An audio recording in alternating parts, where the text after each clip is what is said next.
कार्यक्रमाच्या कार्यक्रमानिमित्त तुम्ही सर्व प्रेक्षकांचा आम्हाला अतिशय चांगल्या रीतीने सहकार्य मिळत आहे।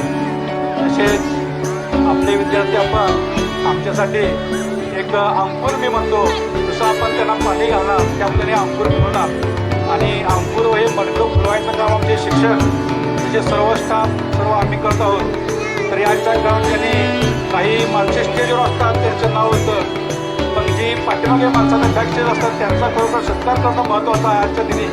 त्यामुळं आपले डान्सचे तिथं उदय सर, चौगले सर, गोविंकी यांचा सत्कार आम्ही छोटे काय तर